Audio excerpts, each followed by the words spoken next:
কোনো সংখ্যার 37% হতে 37 বিয়োগ করলে বিয়োগফল 37 হবে। তাহলে আমাদের ফলাফল কত হবে? ফলাফল হবে হচ্ছে 37, মানে এক পাশের অংশ হচ্ছে 37। আবার বাম পাশের অংশটা কি? বাম পাশের অংশ হচ্ছে 37%। কোনো সংখ্যা 37%, ধরেন 37% হয়ে গেল। এটা হচ্ছে কোনো একটা সংখ্যা 37%, তো কোনো একটা সংখ্যা আমরা জানি না, ধরে নিলাম কোনো একটা সংখ্যা হচ্ছে এক্স। তাহলে এক্স এর 37%, এর মানে তো গুণ, তাহলে এক্স এর 37%।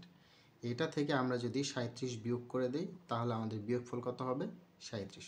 তো এখানে দেখেন এটা আসলে মাইনাস অবস্থায় আছে, এটাকে আমরা ডান পাশে নেই। তার এটুকু থাকুক এক্স ইন্টু 37, দেখেন পার্সেন্ট আছে, পার্সেন্টকে আমরা করতে পারি ভাগ 100। আর এই 37 কিন্তু এখানে আছে, এটার এই পাশে আবার এই 37টাকে যদি আমরা দিয়ে দিই তাহলে কত হয়?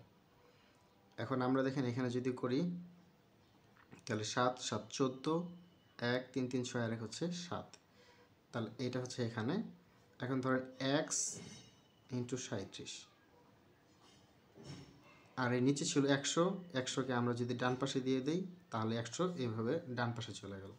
তো আমরা দেখেন কাটাকাটি যদি করতে চাই তাহলে এই যে 37 এখানে আছে, এটা এখানে আছে, ধরেন এটা আসলে 2 দিয়ে চলে যাবে, তাহলে 100 আর 2 হচ্ছে 200, এক্স সমান সমান আসলে তাহলে 200।